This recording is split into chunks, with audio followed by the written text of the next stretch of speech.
Baker here, the Sixth Doctor from Doctor Who. Good old Sixie. And you are very, very welcome as I invite you to join me and step into the TARDIS.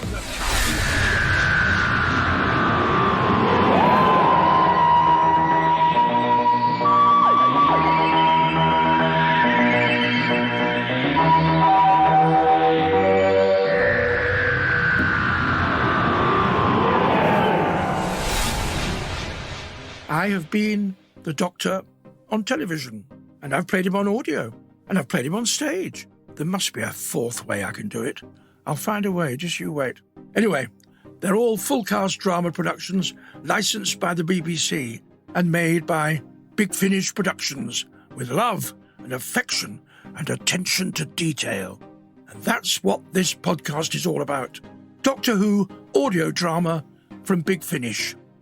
This week, it's time for the final part of Primord, written by the prolific John Dorney and starring Tim Treloar as the Doctor, Katie Manning as Jo Grant, of course, with John Culshaw as Brigadier Lethbridge Stewart, as we travel back to the 1970s and the era that brought us the wonderful Third Doctor. And how's that for excitement? Now, you might want to nip back and listen from the very beginning, but if you can't wait to join in the action, then here's a little recap for you. After initially dismissing the idea of helping the Brigadier and a seconded unit track down missing convicts, he and Jo Grant visit Cambridge to meet up with his old assistant, Liz Shaw. Here, the Doctor begins to suspect things are perhaps not quite as straightforward as they seem.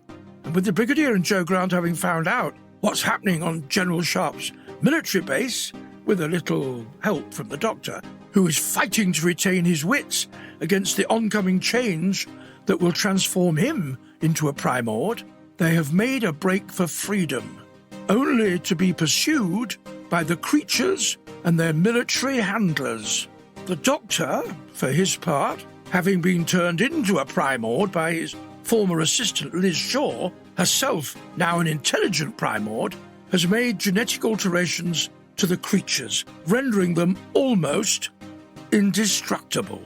Together, Liz and the Doctor have unleashed highly infectious Primords, like a plague, onto an unsuspecting populace.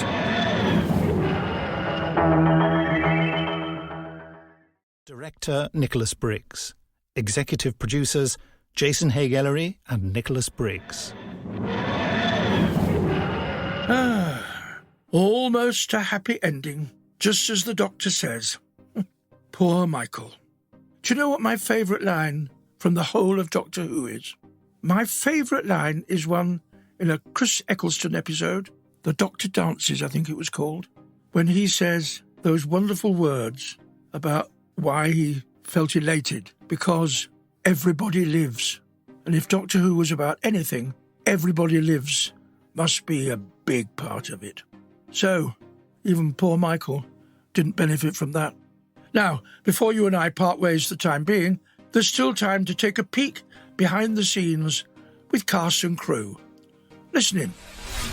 Hello, I'm John Dorney. I was a little concerned because I was aware we were bringing the character back for the first time with a new actor in the role, and that making her, in a way, almost the villain was potentially a risk, because you do want people to accept the character quite quickly and quite easily, but it felt very definitely like it was the way the story had to be. It was so right for the story, and immediately when I heard Daisy doing Liz this morning, all of those worries instantly evaporated, because it's so clearly Liz that I think the story is going to work incredibly well on that basis. It's wonderful having Jo Grant meet Liz Shaw.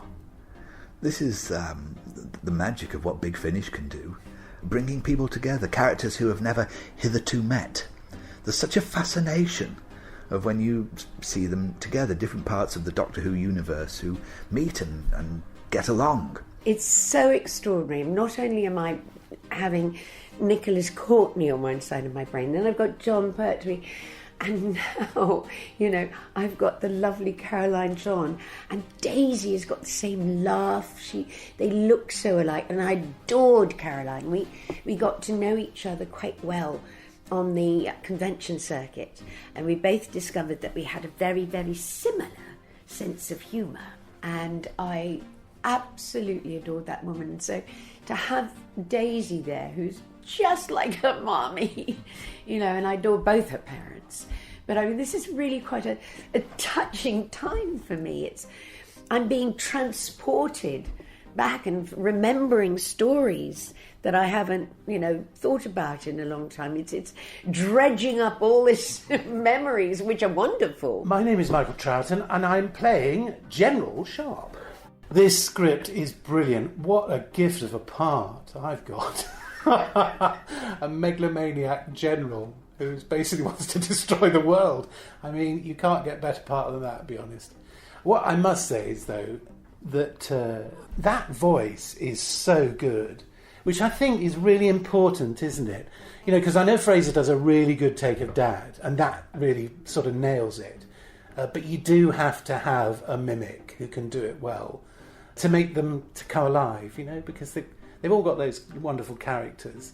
I mean, if you just played an ordinary, character without an accent or not sounding like John, it just wouldn't work. But it's a wonderful story, absolutely wonderful, and I get to die a lovely death.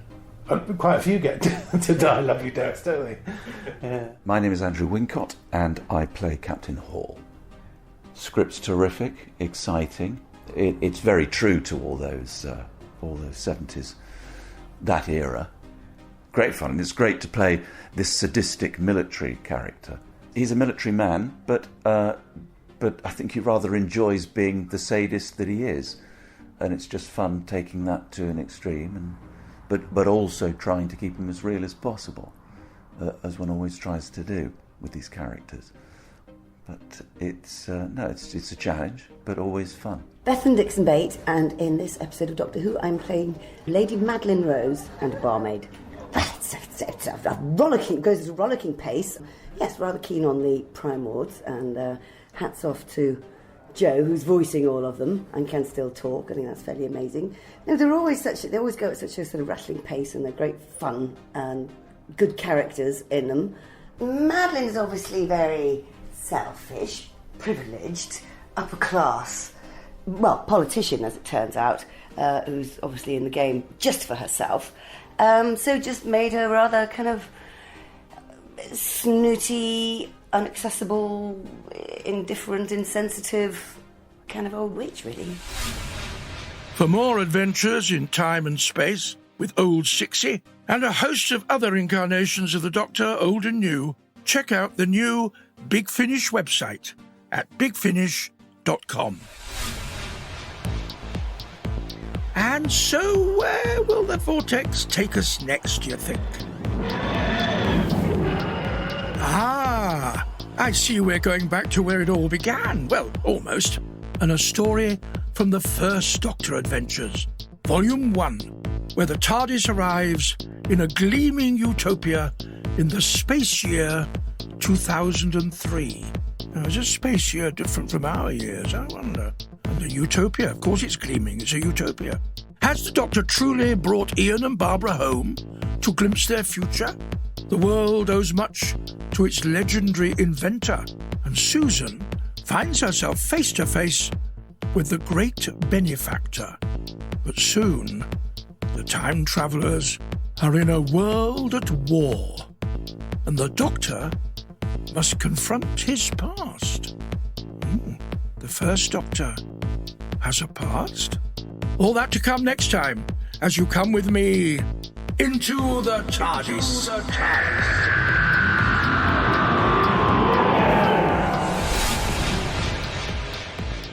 You've been listening to Into the TARDIS, hosted by me, Colin Baker, and produced by Ian Meadows. Supervising producer was Lizzie Worsdale, and executive producers are Nicholas Briggs and Jason Haig-Ellery.